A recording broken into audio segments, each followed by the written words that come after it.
Welcome back to season 7 of Comic Book Nation, the only show that does it all for geek culture and the official podcast of Comicbook.com. I am your host, Kofi Outlaw.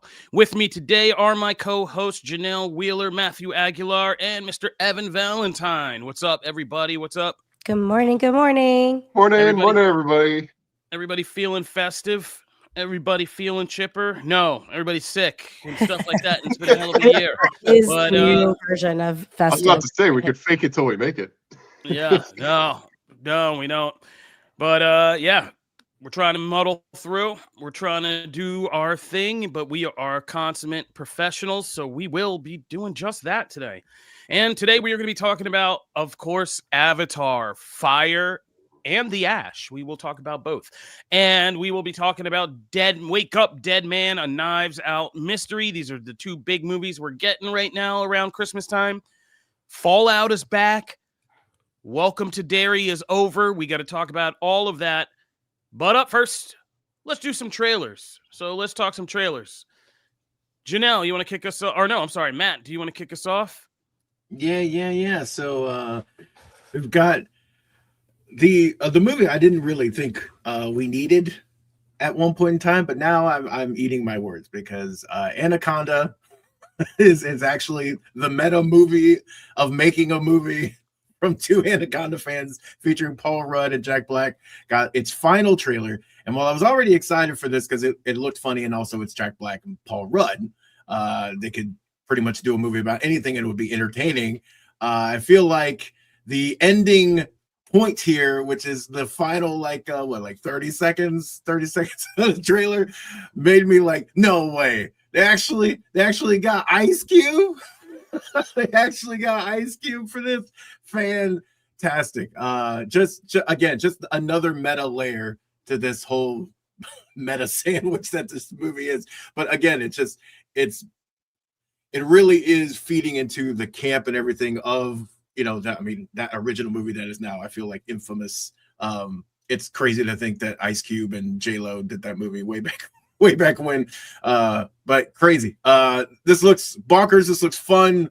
I am excited to see this. And the more little layers like this that we get, the better. So I thought this was a great final trailer. It made me excited. Yo, you know who we are, though. You know the vibes. We are Comic Book Nation. We do it all for geek culture. And we're like Spectre. We have people everywhere. So we may have some insight into this whole Anaconda deal. We may or may not. Evan, what do you think about this whole thing? Yeah, so I saw it. I saw it earlier this week at a preview screening. And there's no embargo in terms of review stuff, so I can talk about it a little bit I won't go into spoilers. One of the things that I was really sad to see, Matt, you mentioned, it is cool seeing Ice Cube, but that was such a big moment in the movie. That was actually one of my favorite moments, which is where Ice Cube pops up, and I did not see that coming at all. And so it's just kind of to just see it. I saw it the day before this trailer came out, and so it's kind of a little sad that one of the biggest moments is kind of, I wouldn't say ruined, but it was done so well, because when I started putting the pieces together that he was actually going to be in this thing, it worked pretty well. I think that for this movie specifically, one of the big reasons why I decided to go see it, aside from obviously Jack Black and Paul Rudd being in it, is that it's actually made by the guy who made I'm always going to mess up the name of this movie, but it's the one with Nicolas Cage that's the unbearable weight of massive talent, I believe it's called, with him and Pedro Pascal. And I really dug that movie. I thought it was it was kind of meta in the same sense as this is.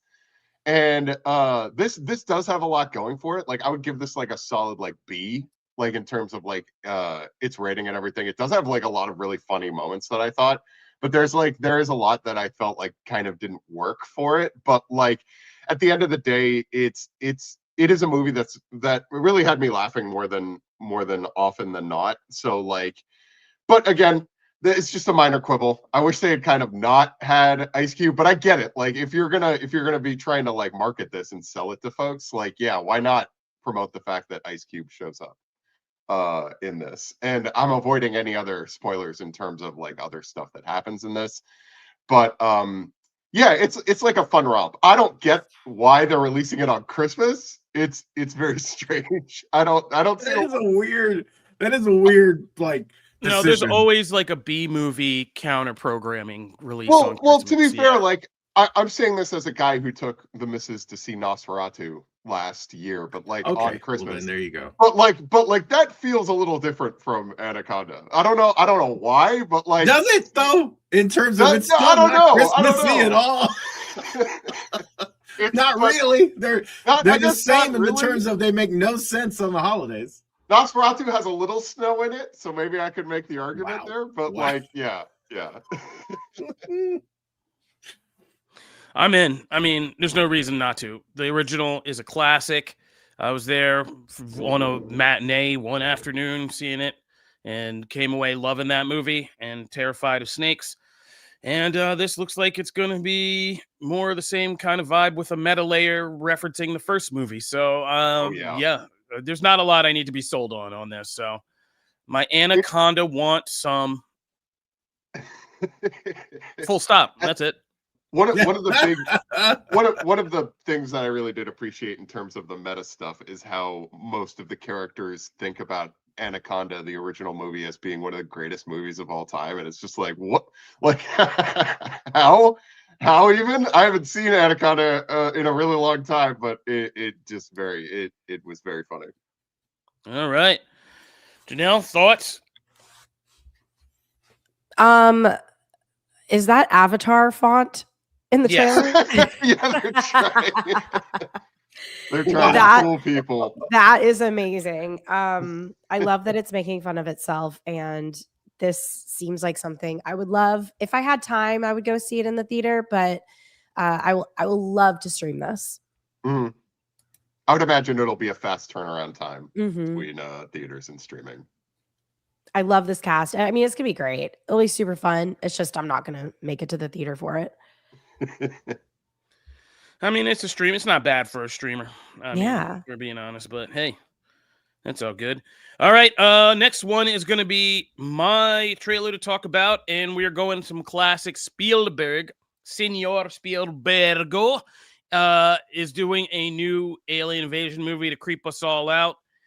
He's really just telling all you fools that he's known all this stuff for years and probably talked to aliens before, but here's a movie. Let's pretend. And the movie's called Disclosure Day, and it basically begins with Emily. Is that Emily Blunt? I'm already forgetting who's the star. Yeah, Emily Blunt. Yeah, it begins with Emily Blunt. You know, she becomes the voice box as a newscaster for some kind of alien species that begins talking to us and showing us that we're not alone in the universe. And I think this has always been Spielberg's bag. He's always kind of played around with this. But I think we're in a different time period now because, we've basically been told aliens exist. So, we have other problems. We're like, yeah, that's cool, but we got problems right now. But this is going to be, I'm very interested to see what like Spielberg, especially New Age Spielberg, it can take a minute for like the point of these movies to really emerge. You actually got to sit down. Like, I didn't know The Fabelmans was going to be like some weird PTSD cuck story about his dad. Like, I was just like, I want to see a movie about a kid making movies. What are we doing? But like, hey, work it out, But it's going to be interesting to see what this movie is really, what the actual message and point of it is. So yeah, I'm intrigued. And it was a good story. It was a good kind of setup. Our own Nicole Drum was just lamenting that it always seems to be Kansas or somewhere, or Kansas City or something like that, where this stuff is going to happen if it's not in rural Pennsylvania. I agree.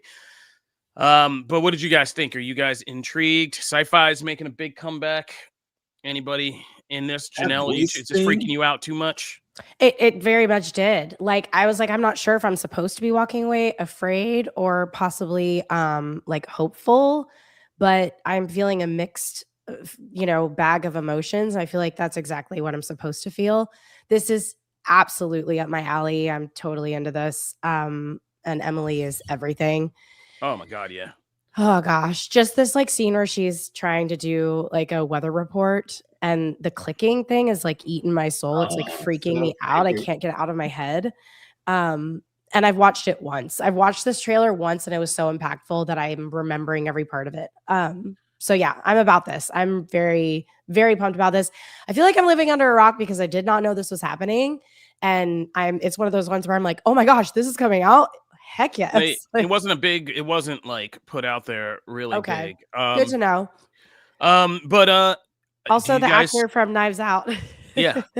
Yeah, he's working too. And I loved him in that. So and he was from Challengers too. Yeah. He's really working out here. He's doing good, but he's good, man. He's a good actor. So I don't mind it. We should just learn his name eventually. Oh my God. I think he was also in The Crown.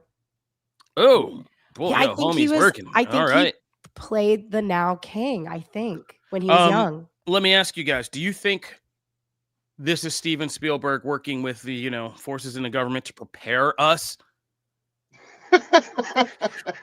If you because we can't, I will think it is, and now I'm freaked out. Like, but I'm just asking, is that a possibility? Because I feel like this movie is like, yeah, you're not alone, but we know you're spazzes, so like let's ease you into this. Oh, good God! And then, like in real life, they're gonna be like, that movie you saw? Okay, guys, don't freak out. But here's the alien. That's what Predator Badlands was for. Oh, Predator Badlands. I mean, it is. It's all building alien sympathy.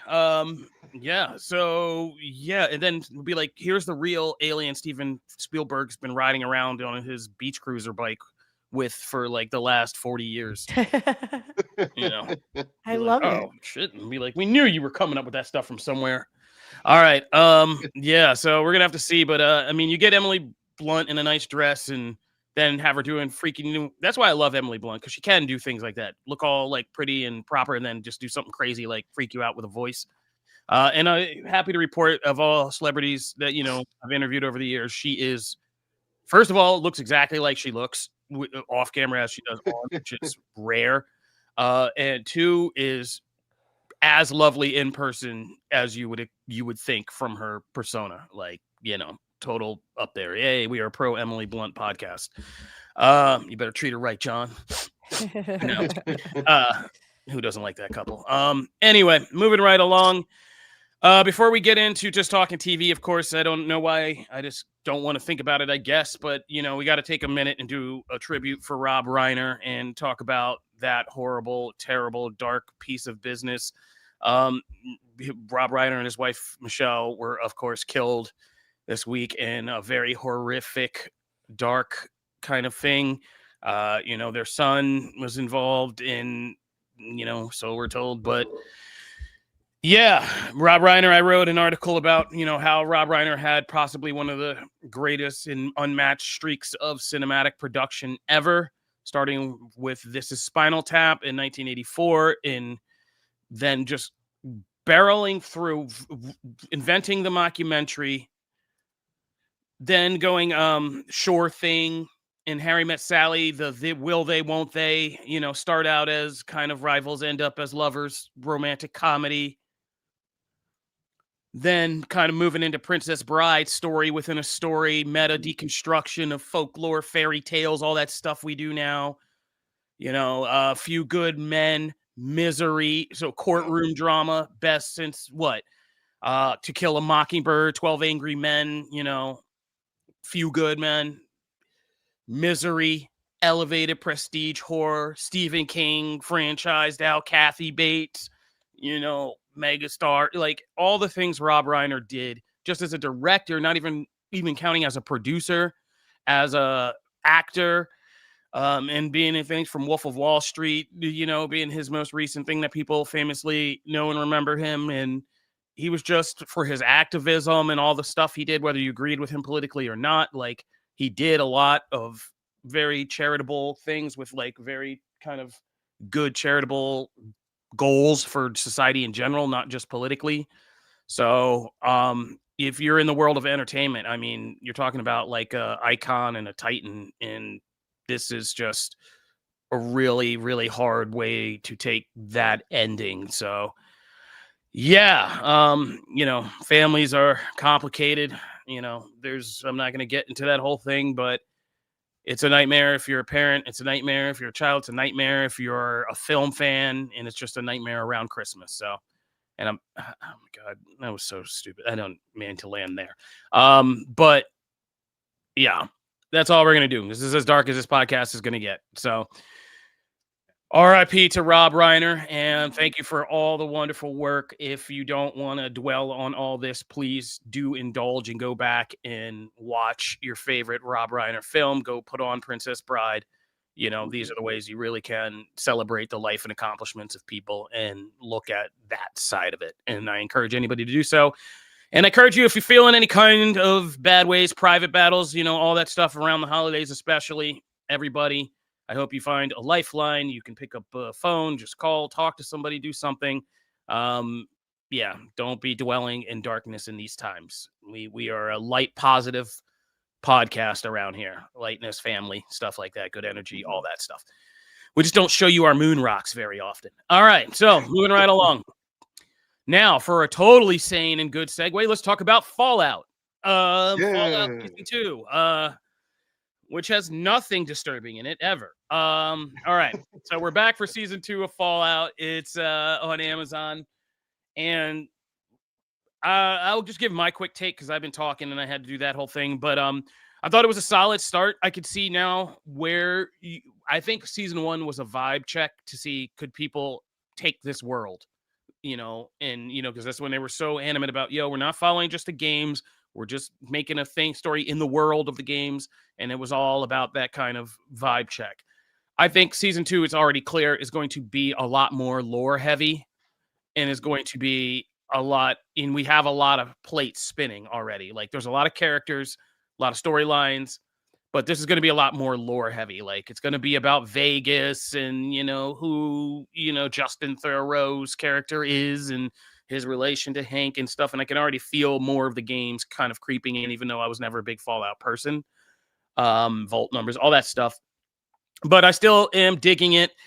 And I'm already kind of digging the setup. And of course, Ella Purnell's character, I always forget her name in the show, but her and Lucy and the Ghoul kind of traveling together, that main dynamic is what is kind of interesting to me. Because the more, you begin to realize that Cooper kind of sees her as almost like a surrogate version of his own daughter. And she were kind of grown up. And it's just an interesting, and it's fun. It's kind of odd. And just seeing them trying to fight together in the different ways they do it. And she's just like trying to wound people. And he's like, what are you doing? He's just like blowing their heads off. It's Fallout. So I thought it was a modest start. It wasn't my favorite though, but I'm interested to see where we go this season. What about the distinguished panel? Has anybody else played the games here? Yeah. Okay. Like, I think that, like, for me, Amazon's Fallout is my favorite video game adaptation. I think that, like, it has done such an amazing job of not only playing in the world, but like really creating a interesting, like, I like all the characters. I like all of the storylines. When the first season came out, they had sent me screeners for it. Amazon sent me screeners.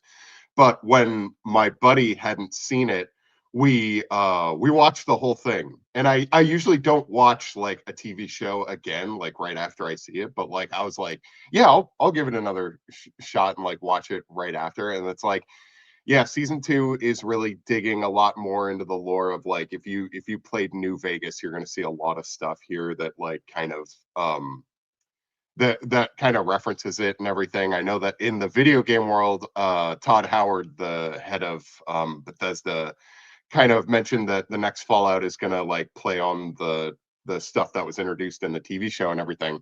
So that should be really interesting. But like I like how the second season premiere has kind of played. There's a lot of very interesting stuff, as well as like the chemistry between Lucy and the Ghoul really continues to work really well for me. I think that there are two polar opposites of this post-apocalyptic world. I think that like the way that they're commenting on capitalism, wherein Lucy's dad is still trying to get a promotion when capitalism no longer exists, when money is no longer a thing outside of bottle caps.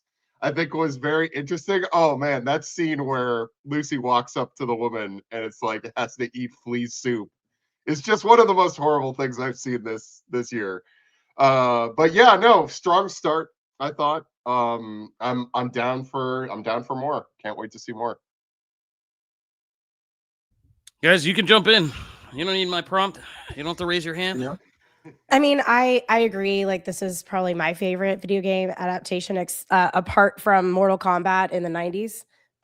This, I just absolutely love where the story's going. I feel like it's giving me like a great story, but also completely highlighting the games. I can't wait to see some of these baddies that will be coming out really, really soon. Wait, what? Okay. Sorry. The villains. Villains, yes. Or I was hot women, whatever. I was like, Janelle, I was like, okay, but These ghoul baddies, they're These coming. ghoul you're pushing our baddies. PG-13 My podcast. Anaconda don't want not okay. Oh boy. We're mixing them. But anyways, yeah, I'm actually like, this first episode, I agree with you, Kofi. I don't think it was like insanely awesome, but I am not like, there's so much information in it. Like, there's so much story progression that I don't care. Like, I need to know where we are, how we got here, like what is to be expected. And even just the story of, I guess like the vault and what's still happening, that really like got a hold on me. And I was like, okay, what's happening there? What's going to go on? There's just so many pieces, and it would almost feel overwhelming, but yet they're doing it. Like I'm understanding the story. I'm following every single thing. I didn't play the game, so I'm not one, I don't know. I haven't memorized the story the way some people have, or like the ins and outs of this game. And I'm following everything perfectly. I've watched like a couple like playthroughs because I'm obsessed with this game. But anyways, I'm excited. I'm so happy this came out now, because I was kind of getting tired of watching holiday baking shows. Yeah, that's valid. Also, Kevin McAllister. Yeah, it's really fun to go from watching Home Alone to this and seeing him in the trailer. I feel like New Vegas has a very special place in the fandom's eyes and things like that. And so I just feel like there's so much that's going to be to the season about that and about those characters and things. But like, there's still these other stories that, because you got to remember, like that one was kind of separate. And it really kind of tells a very different story compared to a lot of the other Fallouts of like, hey, someone coming from a vault, like here's the thing. So like we have all that stuff we have to establish and carry over from season 1 and then kind of make the way there. And so like it was a lot of setup in this, but like I adore the show. I think they've just really found a way to blend in what could just be a bunch of exposition and a bunch of like, hey, we got to download all this information to you so we can get over here. They do that in a very seamless way, and it doesn't take you out of what's happening. And then once you kind of get the ball rolling, that Vegas stuff that fans love from the games that we already know. I mean, obviously, like, Mr. House has a big role to play, and all these other things that are from the games. All of that can kind of start to snowball throughout the season. So I just, I really enjoy this. This was one of the ones I was looking forward to most this year. Hadn't disappointed yet. All right. So we still pro Fallout. I like it. It'll be good to be talking about this one. Yeah, I was surprised they didn't batch it more. Like, I'm surprised they must think they really got the goods this season. So yeah, they did the first season, right? They batched it. Yeah, like we had the first at least like 2 or 3 episodes, I think. Okay. Like that's right. Yeah. I'm okay with it though. I'm actually really happy because I, again, don't have a lot of things to watch. Yeah, exactly. Over this next stretch, so I'm not and mad I'm that so we grateful. have this. Yeah, I have something to look forward to. Yeah. So, all right. So that's the beginning of something. Let's talk about the ending of something else. So, Welcome to Derry wrapped up its series where it's on the bubble right now. We don't know. Yeah. Season. Yeah. They have plans for 2 and 3, but they haven't officially green lit it yet. But I mean, with the buzz that this generated, I find it hard to think that we aren't Right? gonna get another chapter. How do they not get a season 2? Oh, they're gonna So- 100% get Oh, yeah. another season. So, Right. but like, let's talk about it because this was kind of a divisive finale. There are, I mean, one of our most popular articles is like one that just is tearing in. Shout out to our writer Marco.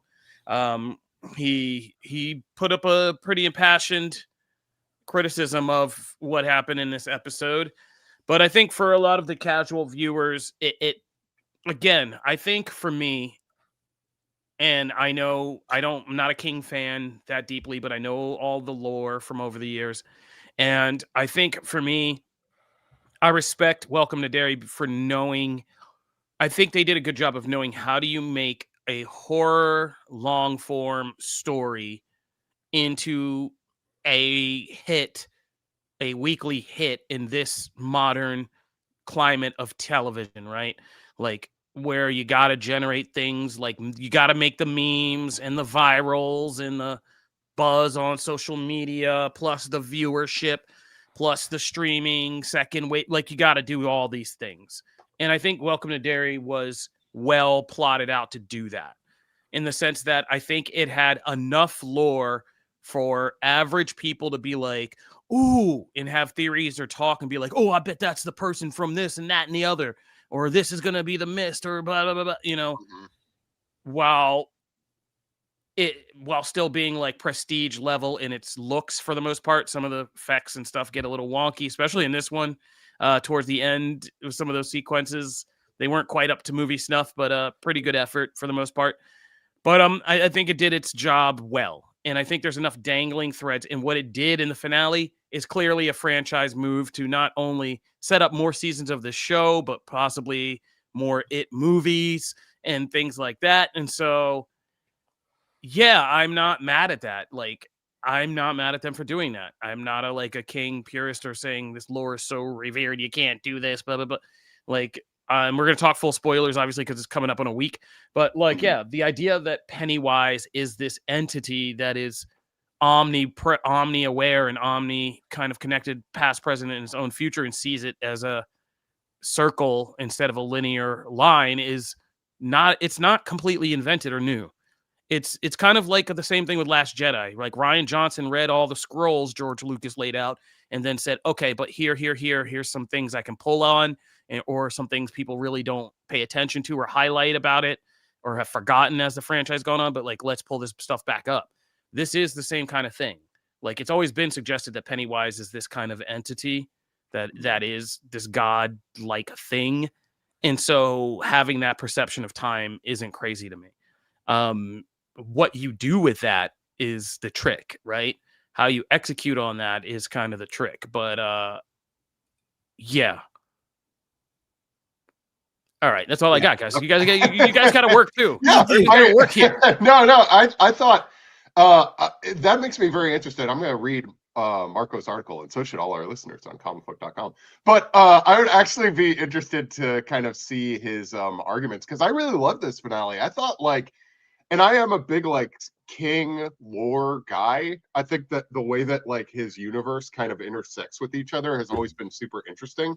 And like when when this finale started and the mist started rolling through Derry, I was like, man, is Pennywise from the same reality like as the mist? And I looked it up, and yeah, Pennywise actually hails from the same universe as all the creatures from the mist, which is like a callback to that, which I thought was super interesting. And I know that some people have a critique about the idea of like Pennywise revealing that he's actually going back in time, like his death was his birth. But I thought that was like a super clever, interesting way of making this simultaneously a prequel and a sequel at the same time. I thought that really kind of worked for me. I thought that was super, because like Kofi mentioned, Pennywise is a Lovecraftian spider god that hails from a different universe. So being able to like play on that and make that like work here, I thought was super interesting. I think that my main quibble has always been the idea of like, I thought that the military's motivation was kind of weird, and I still don't get it. Like the idea of like, well, Pennywise has to be free because we need everybody to be scared because reason. And I thought like that kind of like didn't really work for Well, me. I But got like, it. It's like I mean, it is a metaphor for what really did happen in real life post 9/11, which was the intense kind of weaponization of fear mongering and the idea that we're never safe, true. we're always afraid, in like as a means of social order or something like a pandemic. I mean, Yeah, it's tapping. yeah. It's narratively, I agree. It doesn't. Mm, It's flimsy and it's weird, but like I got it as a metaphor for like what they were trying to say about kind of like where yeah. America took things. I would be remiss if I also didn't point out one of my favorite television moments of this year, where Pennywise proceeds to dance in front of the school of children, does this little song, and then goes goodbye, and his face like rips open, and everybody that was great. I was showing that to people because I got such a kick out of that horrific moment. But yeah, I like, as for Welcome to Derry as a whole, I was not expecting a lot from it, but like it really blew me away in terms of like this. It was a really like, this will go down, I think, as one of like the best horror television shows, because it like really pushed the envelope in a lot of respects. There was a lot of really creepy stuff throughout the entire thing. It did a very good job of differentiating itself from the two movies that we saw, as well as like really creating some interesting characters and really justifying its own existence. I thought it really, at the end of the day, it really worked. And this is something like I'm excited to see a season 2, and I'm excited to revisit the series in the future and kind of see stuff that I missed originally. So yeah. Yeah, it's also good that nobody's going to overstay their welcome. Like season 2 will be a whole Mm-hmm. new cast for the most part, except for a couple carryovers like Bill Skarsgård and Madeline Yeah. Stowe, as because it's already been revealed it'll take place in 1935. It'll be about uh Ingrid and the asylum and feeding kids, hoping to get her dad back, and that whole story, which is going to be. But then, of course, it'll expand to what Pennywise was really doing at that time and who he was trying to kill. And all that, the parents of this, and there's obvious connections, like Lily's dad being crazy and all of that. It was kind of, they did a good job sidestepping. Like they've obviously planned this whole thing out, and they left certain threads dangling. Like Ingrid is a dangling thread that wasn't like completely closed off, and her whole thing, and like Lily's dad, like things we don't question, like what did happen with him. Was he really crazy, or did he figure out like, or was Pennywise after him and like he was trying to deal with it? Like all those kinds of things. So, yeah. And I think it's smart on HBO's part because you get to reset the budget, same budget, new season, you're just recasting, right? So, yeah, I thought it was smart, if nothing else. Good show. It was a really good. This surprised me a lot. I did not. I really enjoy the two It films. Like I actually really enjoyed them both. So what surprised me most is actually the level of scares. They really came up with some original Pennywise moments that just out of nowhere, there's like, oh, okay, like that was freaky, that was weird, right? And it's like all this, like Skarsgård is so good in that performance. So yeah, like that's actually what surprised me most, probably, is that like, oh, okay, they actually, to me, in some cases almost raised the bar in terms of the sheer creativity in some of the moments, the shock factor in some of those moments, the freakiness. There's certain scenes from the other two films that like really freaked me out and are supremely well done. So this is a praise across the board. But I just thought the show, like, that's where it surprised me most in terms of that. I'm excited I think like, right, it's a no-brainer at this point. Like, it's at least getting a season 2, if not a full-blown, like, hey, we got 3 seasons planned out, let's just do 3 seasons. And I'm excited that we're kind of doing that anthology style thing, but we're keeping all the threads and the immersion stuff. But yeah, more Pennywise, good for me. Simple, break it down to simple things. That's what happens for me. I will agree with Evan in the sense, I don't want to make it seem like I was caping for it, but like, yeah, the James Remar, oh no, the leopard ate my face moment was I was just sitting there like, stupid. Like, yeah, hey, you're free to go. Hey, what are you doing? Don't look at me. Don't do that. Like, that character the general didn't make any sense, because it started out I think it thought he was going to be like one kind of arc, and then it did just go left. Like, because it didn't explain like after this experience you had as a kid, how would you ever help that thing or think like I don't know. I don't know, but they should have pushed it more. He should have been what's the kid's name? Henry Bowers, and the original. Yeah, if he was going to be the Bowers character, they needed to make him go a little bit more zany because James Remar can do that. So yeah, but anyway, we don't have to get too hung up on it. Did we get everybody? Janelle, did we? I mean, you've said everything perfectly. I just cannot believe that I'm into this show, but I really am. Is Pennywise slowly pushing out Joker as your favorite clown? Man. Absolutely not. Although I have cosplayed as both. But I will say, like, I've never even seen these films, and I love the show. So that's saying a lot. Okay. We're going to take a quick break and then we'll come back and talk about the movies of the week and the comics of the week. So stay tuned for all of that.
All right, so it's the big week. We are back yet again, where we leave this world behind and travel to Pandora. Oh, so Avatar: Fire and Ash. We actually got to see this weeks ago, Evan and I, but we've just had to be quiet about it until then. So we don't have any Doomsday trailer updates for you. I'm so sorry, we don't. Has anybody done a check? Anything dropping? We should keep an eye out for some breaking news in case something hits while we're doing all this yapping. Hasn't released officially. Yeah, so they're keeping it. Oh man, excuse me. They're really trying to force us to go see Avatar to get that good. But we'll be, of course, talking about that. We'll have thoughts next week. Oh God, it'll be. Are we pod next week? Are we everybody? We pod? We need to talk about that. Yeah, we need to we figure that out. I'm good to go. Yeah, I mean, I try not to break routine because it's just easier that way. But I love hanging out with you guys. But Richard and everybody, it just might be an audio only show. Yeah, it might be audio only. Just we'll advertise that now. But if it is, then we're gonna definitely just go ham on some Doomsday talk, Marvel talk. Yes. We'll just get off. We'll get off the cuff about it. I love audio. I love audio episodes. Oh, no, shout out to the video team and live shows. I'm not saying anything shady. I'm just saying, like, we're a little bit more. I love it when this group gets a little bit more unhinged on an audio episode. like we act like some of those other big shows. It takes us like 45 minutes just to even get to like what we're doing because we tangent, we argue. Like it's a lot of fun. So if you haven't heard the audio only episodes, make sure you go check those out. All right, so. Yes, starting with the latest comment in the chat from ZJ Jim Stick PA. Yeah, this movie has like 18 endings. I kept being like, "Oh, okay, time to whoop, nope, sit back down. Oh, nope, sit back down. Oh, nope, sit back down." It's a lot of endings. It is like a 3 hour, 17-minute movie or something crazy like that. It is long. It's long. I think it's like 3.5 hours. It's crazy. Yeah. It's insanely long. So start there. But visually, I saw this in a Dolby theater with Dolby like glasses and premium big screen, and it was freaking amazing.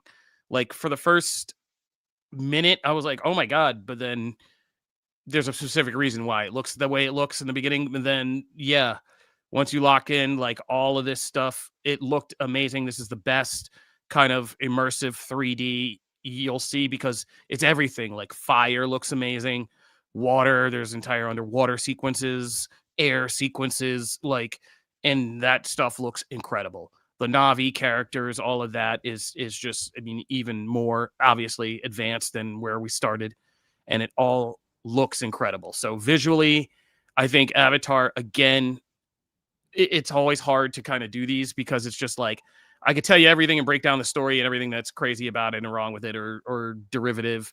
I could tell you how this is just the Way of Water DLC with like an extra little side story unlocked to add it to make the game bigger. But I mean, it's also just a cinematic experience. You have to kind of see it, like literally, to believe it and just experience it.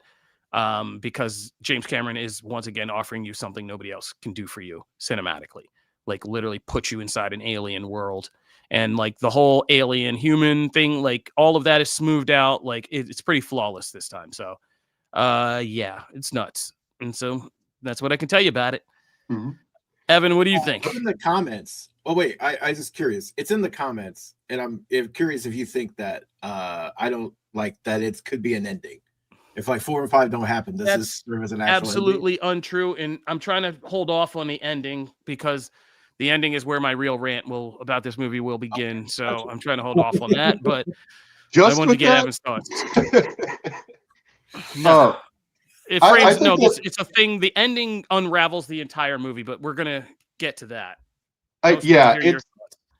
It's so like I've never been a huge fan of Avatar. I think that like the way that I looked at 1 and 2 was kind of like like Kofi said, like if you're gonna see these movies, you have to see them on the biggest screen possible. You have to see them in 3D because the stuff that James Cameron does in terms of building this world, and like this movie is visually gorgeous. It's one of the most, like, the visuals are some of the best that have ever been created in movie history. I think that like looking at it, it's just so visually appealing, and there are so many things where you're just like, oh my god, like I can't believe like I'm looking at this right now. There are so many things, like the creativity of like the alien creatures and this world.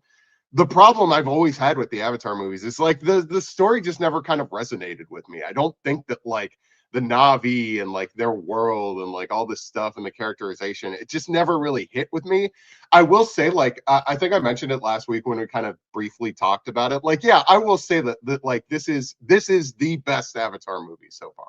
I will say that. Like there are, not only when it comes to like the visualizations and like the CG that looks flawless and everything, I think that I cannot praise that stuff enough. There are a lot of really, really heavy scenes in this. There's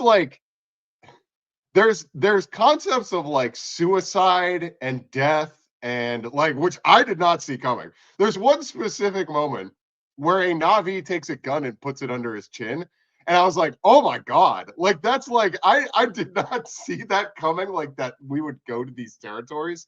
But like they do. There's some interesting things in that. There are also some completely insane moments where Stephen Lang's character has what I can only describe, and the clip is online so people can see it, but he has a drug-fueled like he does Na'vi coke, and Kofi can like confirm this for me. He does like Na'vi. Yeah, Kofi is shaking his head up and down. He does like he falls in love with a Na'vi voodoo fire witch who is like, there's like, it's really like there's some really crazy stuff that happens in this movie that I really like. I wanted to make, even though I'm sick and even though I have the day off, I wanted to make sure I was here to talk about this specifically. So yeah, I mean, this movie is problematic. We can start to dig into it. There was already a Dances with Wolves kind of copycat thing, which is already problematic on its own because it is this like, you know, we now call it like white savior complex, like, you know, guy comes in native tribe, goes native, helps natives conquer problem natives couldn't solve without him. This type of story. So it was already kind of dancing around that. Way of Water was a little bit more balanced in just kind of like forcing to, you know, learn a different culture. How do you kind of make these cultural transitions and you know, immerse yourself if you're going to immigrate to somewhere and have to learn their culture and all that and conquer their prejudice and all that stuff was in there. This this movie is kind of complicated because, like we said, it's very stuffed. There's a lot going on. And so there are these kind of two stories concurrently that don't really belong together. One is Avatar kind of starting to eat itself in its own lore, because this is literally, I joke with my brother got in, it's just like every couple of years, James Cameron's just packing a whole season of TV about the Sully family drama into like one long ass movie.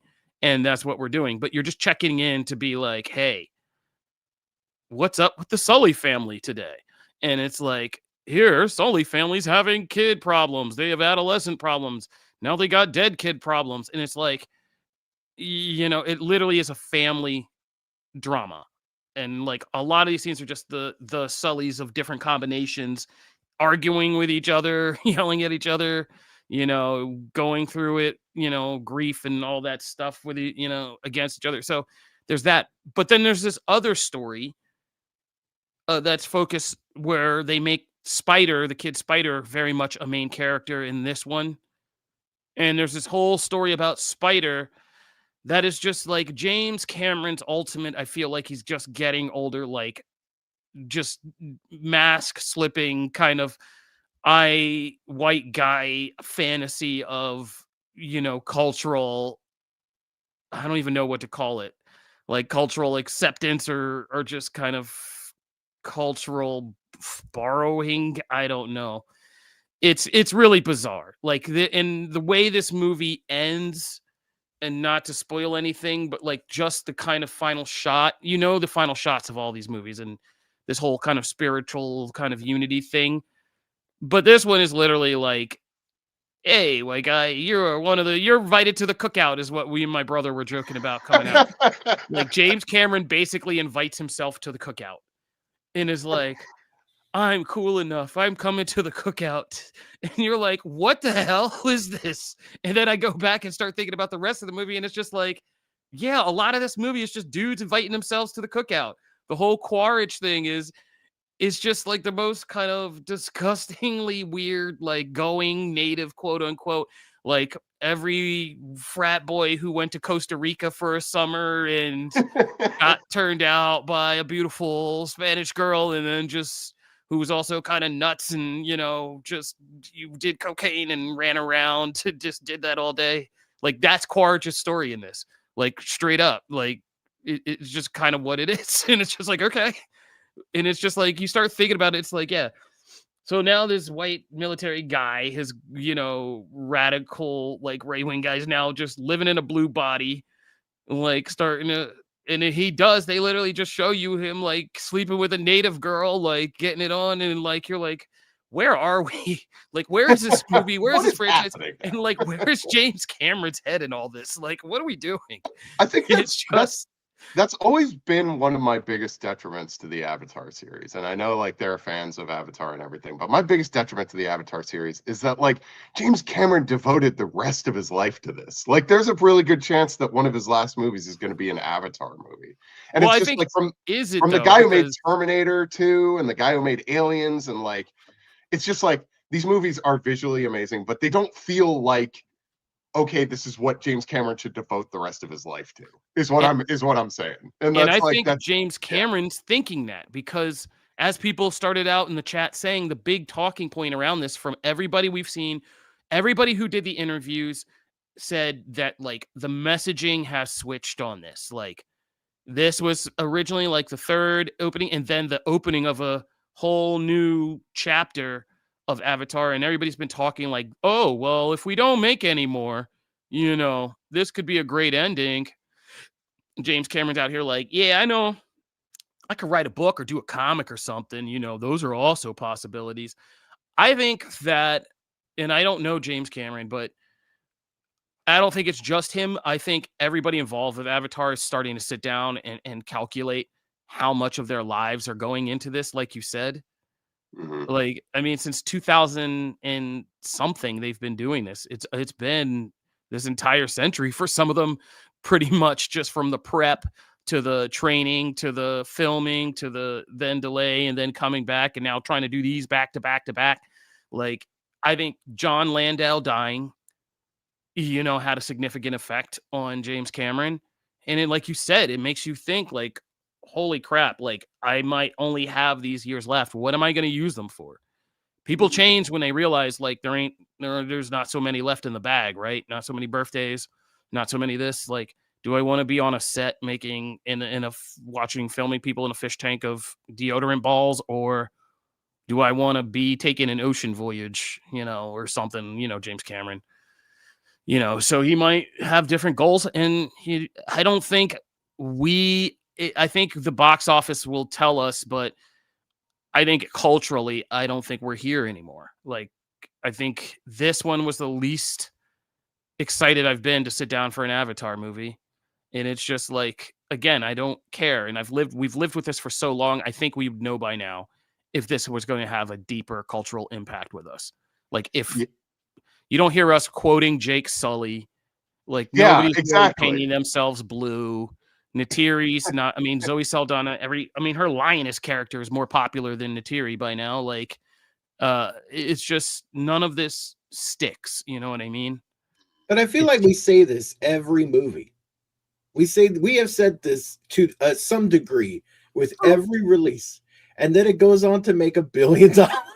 Yeah, I feel like we could do the same with this one, where like I've never, aside from the first one, and that was really just from the technical perspective, like the visuals and everything, I have never seen a wave of, oh my gosh, that's the most amazing thing I've seen.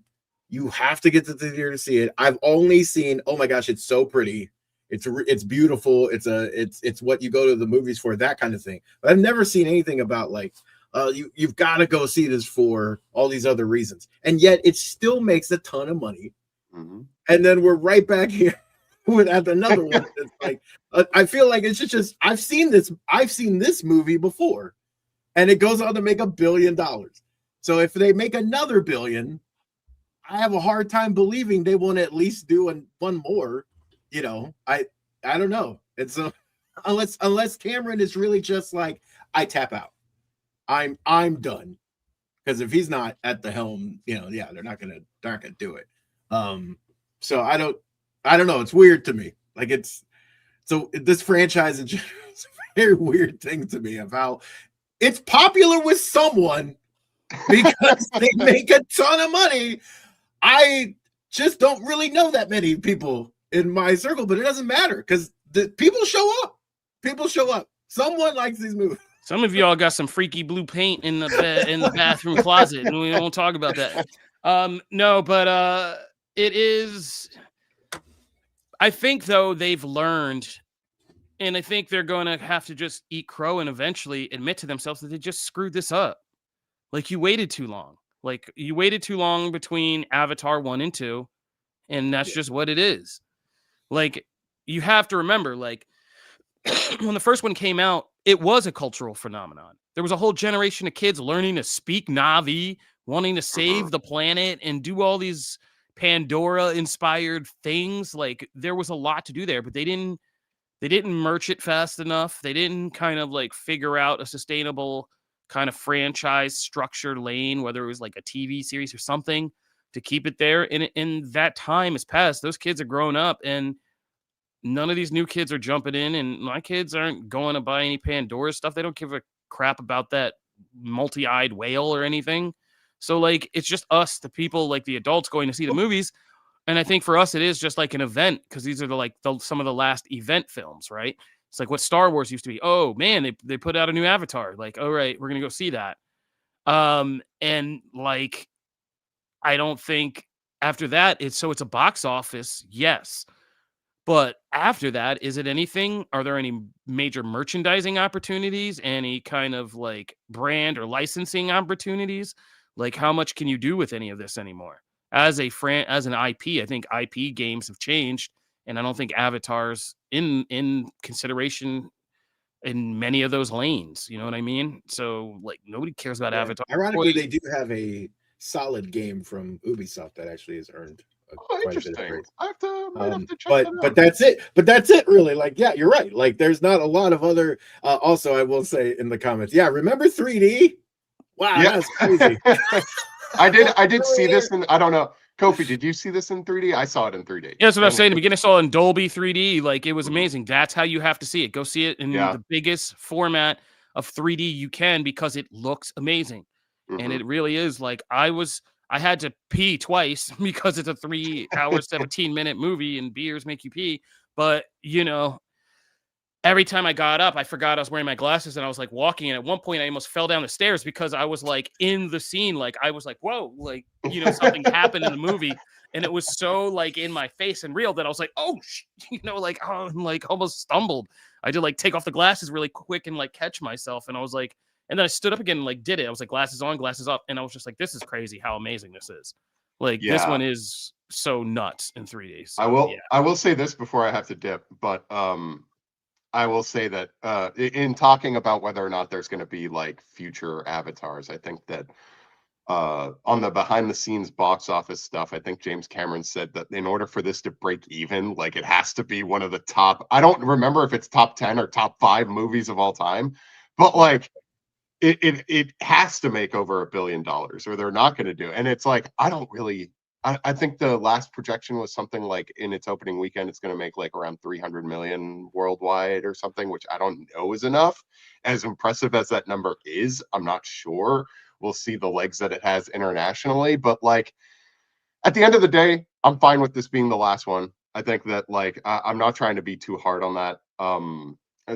Like there are some. It's really tough to do the balancing act of like I'm trying not to poo-poo this movie as much as I am, but on the same thing, like it's just it is such a visual feast for the eyes that I think like that it is really like it is such a technical marvel that it really works on that regard. But with that being said, happy holidays, everybody.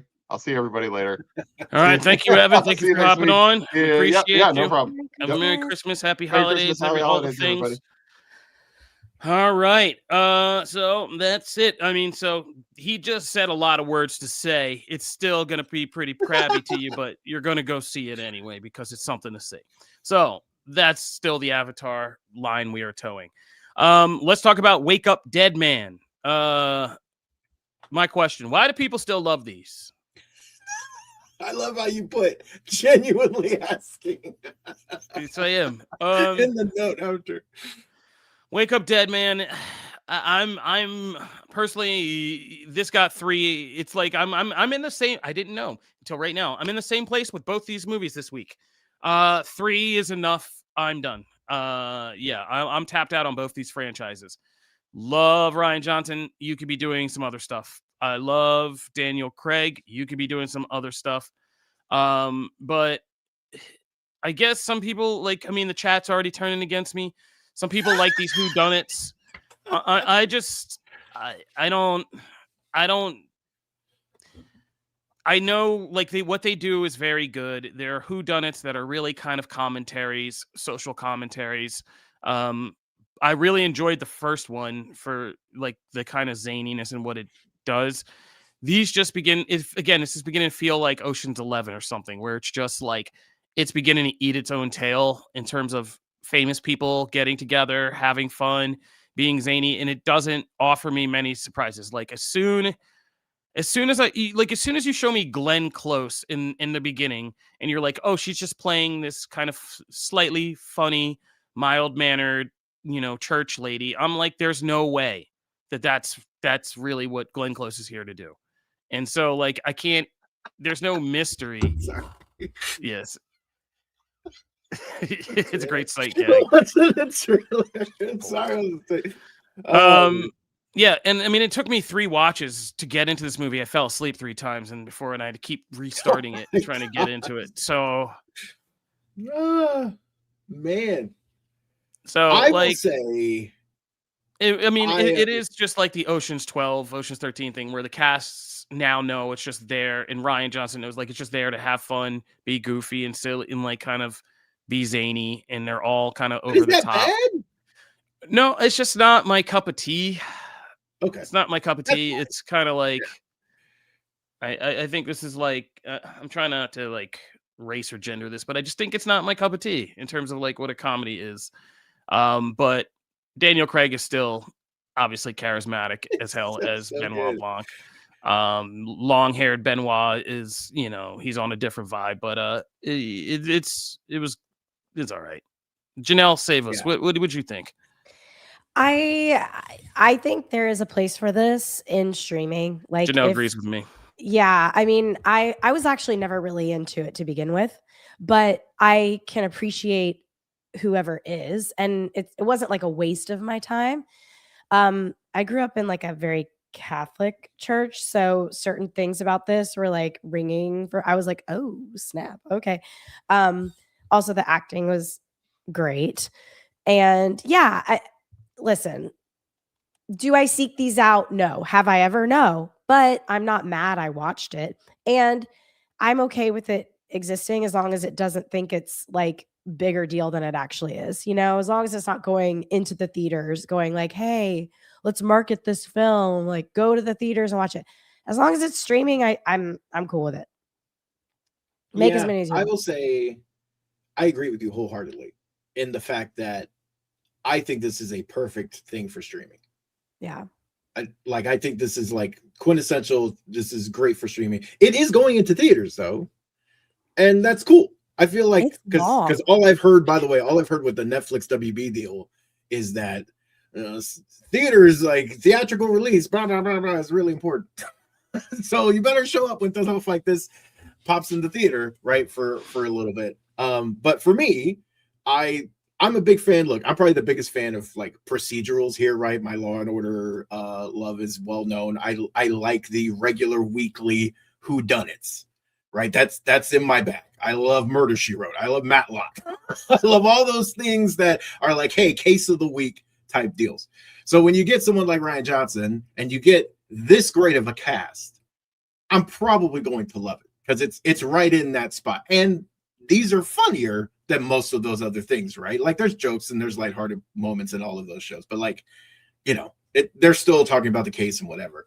And in this case, it's always done with a tip of the hat.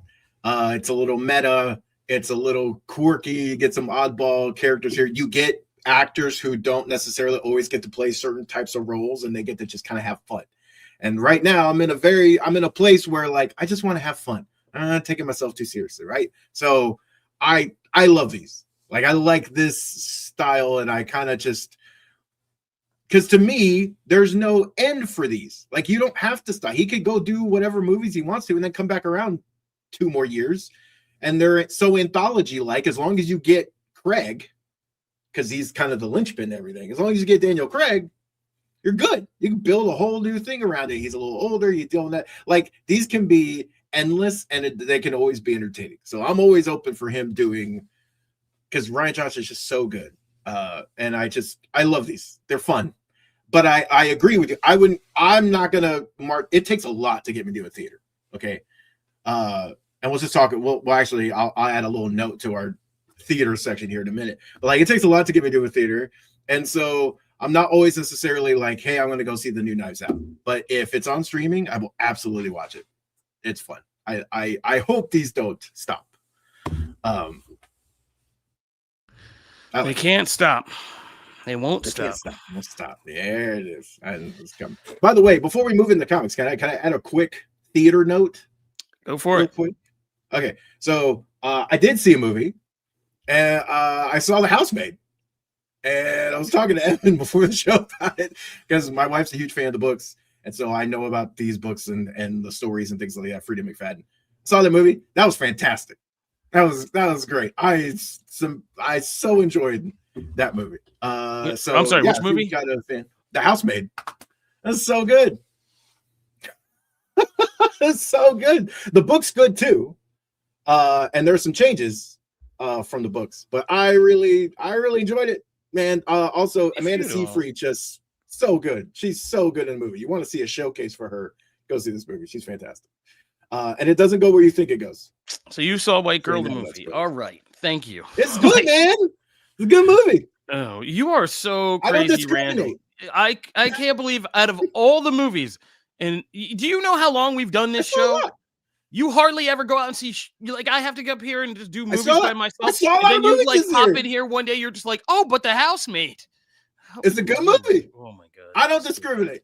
I wish we were still in a studio right I now. go see I movies. wish we were still around a desk where my arm could reach you. Like, It's a good I movie. swear to It's a good God. scene. Oh my god. Okay. The Housemaid, ladies and gentlemen. I That could have was a seen free Housemaid ad for the twice for Housemaid. one subpar viewing of Avatar. I had to go make a choice between that and Five Nights at Freddy's 2, and I regret my decision, but still. You probably should have seen Five Nights. No, I saw Five Nights at Freddy's 2 instead of The Housemaid. And yeah. Oh, you should have. Oh, I thought you meant instead of Avatar. No, you should have seen Housemaid. Oh my God, you would have loved that so much more. Yeah, but not for the right reasons. All right. Anyway, let's move on. Not for the right reasons. Let's go to comics. Alien versus Captain America. We're gonna talk number 2 now. The first issue we did talk about a few weeks ago on the show. We were kind of talking about like how it was a lot of setup in that one. It was a lot of like aliens were killing people, but like Cap was barely in it. And there we go. That is not the case for this issue because of where that cliffhanger left off. Obviously, we're going to get into spoilers for these next 2 issues here. Man, you're not kidding.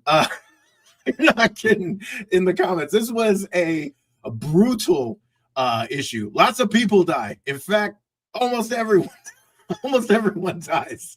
And I don't know what it is about face huggers that just bother me conceptually. Like it's just there's a lot of gruesome ways to die in the Alien universe, but that one's just, man, and this one is, my goodness, there are some scenes here, and then we get some, wrapping up in Marvel, kind of joining up with the Kree and things like that, which is interesting. But like the bulk of this issue is Cap and a bunch of people going against an army of aliens, and they very much lose. It does not go well.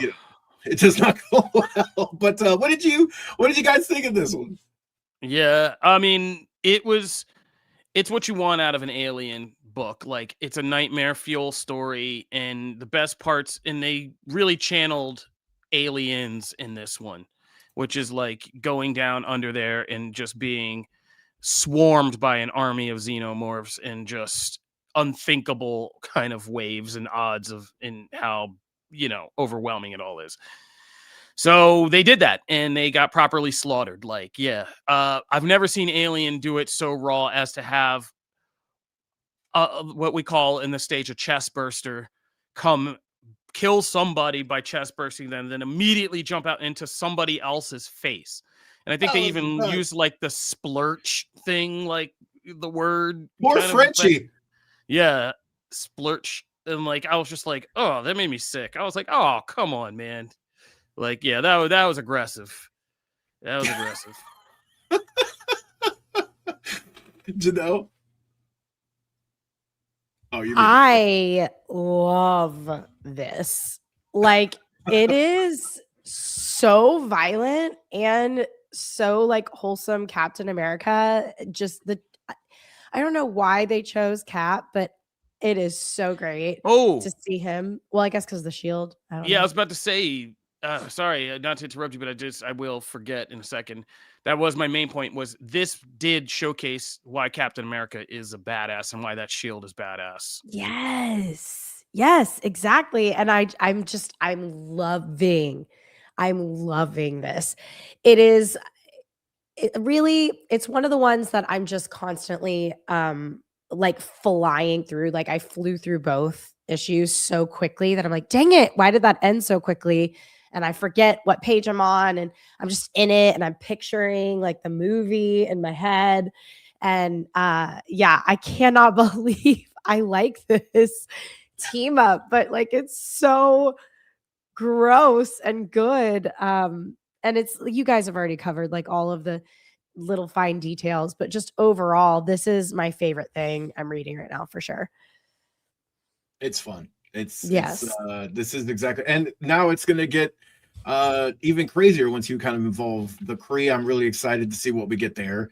And I don't know much about the Kree, so like this is hopefully going to help my knowledge of that, like understanding the Kree better. I was gonna say it's probably like the most Kree that we haven't really touched on a ton of Kree here outside of Captain. No, right. So like, that's pretty much the only stuff here. So I'm excited about that. Also, artwork on this book is amazing. Oh, They did a great job of like everything looks gross. just All Yeah. the lettering. disgusting. Kofi mentioned the splurt sound, like all the Oh lettering. my gosh. insane in this. Like, Yeah, there's a lot of those. Yeah. Great. We'll move into the DC side of things with DCKO.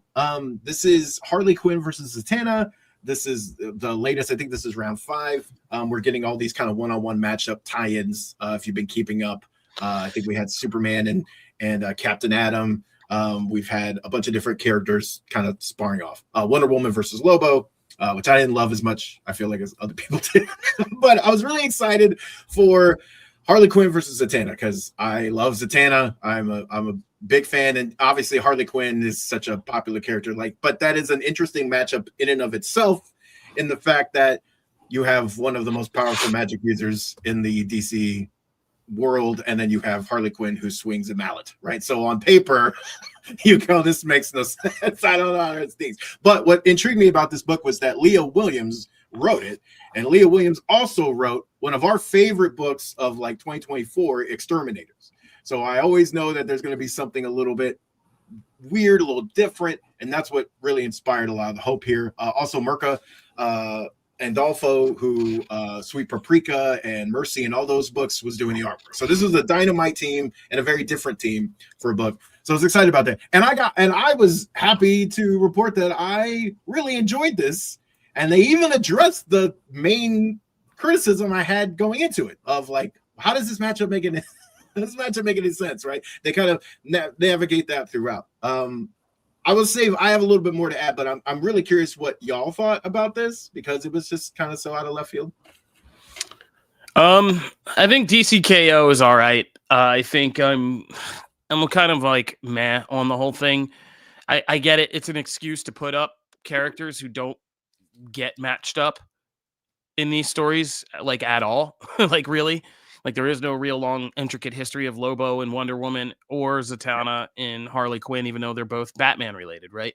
So it is. I get the experiment and I get what we're doing, but it was just doing dual stuff is hard because it's a hard balance, and this one was way too much talking comparatively to fighting, and like it's very wordy, but it's obviously two very different types of girls, kind of colliding, but ultimately trying to share bits of one another with one another and kind of rub off on one another in these kind of right ways. And Harley really kind of not using her Harleyness, but also her psychological knowledge to kind of push Zatanna to like this next level of where to go. Cause Harley's very kind of sober in realistic for Harley about who she is, what she can accomplish, and like where she is in this whole cosmic game and like what her chances are, right? So like she is kind of playing a longer game and helping set up Zatanna for something great. But it's a whole psychological kind of walkthrough disguised as a fight and a therapy session. So, and it does raise some interesting things about Zatanna in a very Harley way. Who are you? You're just this character that's a copy of your daddy, and like there's some pretty hardcore dialogue in here, but I thought it was interesting. I think Exterminators just was a little bit more kinetic and fun and action packed because it was them like having these conversations while they're blowing up vampires, so it was right. Yeah. Like that. And you're talking about a longer series too, right? As yeah. opposed to the one shot. And there's a backup story here too for Booster, but no, I agree with you. Janelle? I'm having a blast with this. I think this is so fun. I'm not very critical about it. I'm just having fun with it, even though I do feel like they wanted to trigger more of an emotional response, obviously, with what happened with Harley, but it's still like really fun. Like there's all these like nods to video games, which makes me excited. Like Harley talks about, I've been really into retro gaming lately because like the scape kind of turns into like a Mario / Roblox situation or something. The costume changes. Like I am Harley. Like this was so Janelle coded. Janelle coded. It was like, but I think the brilliance is I think every girl has both of those things in them. It's not two different types of girls. It's two different aspects of being a girl. There's like the Yeah. Zatanna one, and then there's the Harley one. And it's like you're buttoned down. It's who you are when you guys go home for Christmas versus who you are when you go out with your old friends to the club that night during Christmas. Yeah. You know. Yeah. I mean, I really enjoyed reading it, and I'm just really happy with both books this week. I feel like, there's not really anything lately that I have kind of not loved. I'm kind of loving everything. I don't know. Am I just becoming like a comic book lover, or is Think so. Matt just picking them real good? Also, I'm staying away from X-Men books.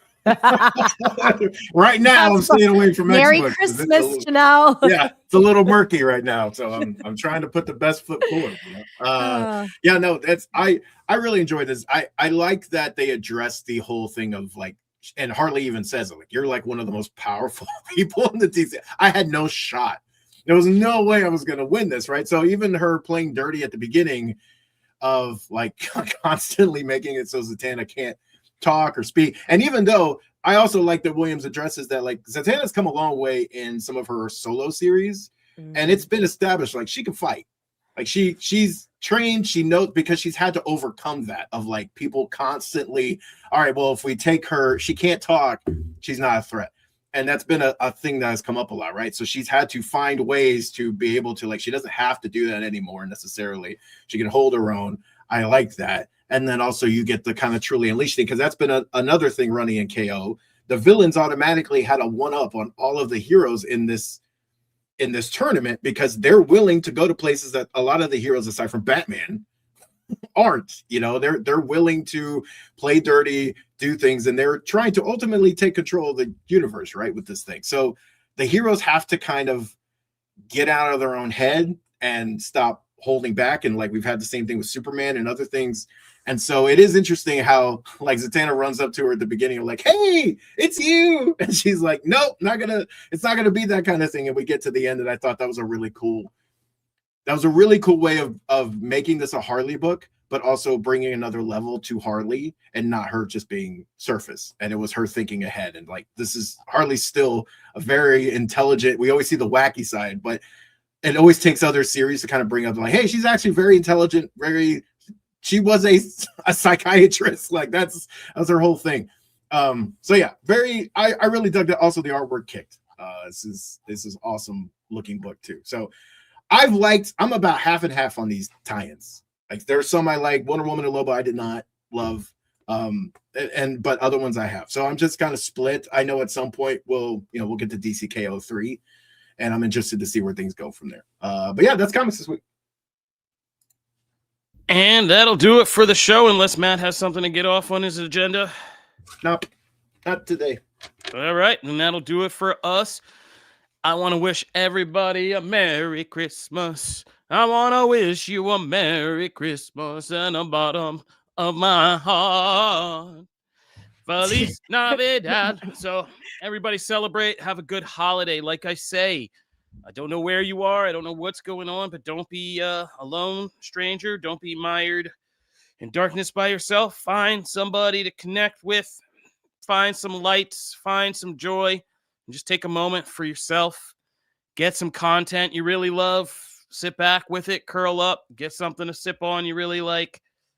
And we just want you to have a good time. This is Comic Book Nation. We're out here. We will be back here, I think, because we just do our thing and we pod for you guys all throughout the year. And here's to season 8. Thank you to our bosses over at Savage for keeping us around. And it's been a nuts year, but we've been happy to just come on here and do it with you guys through one of the craziest years yet.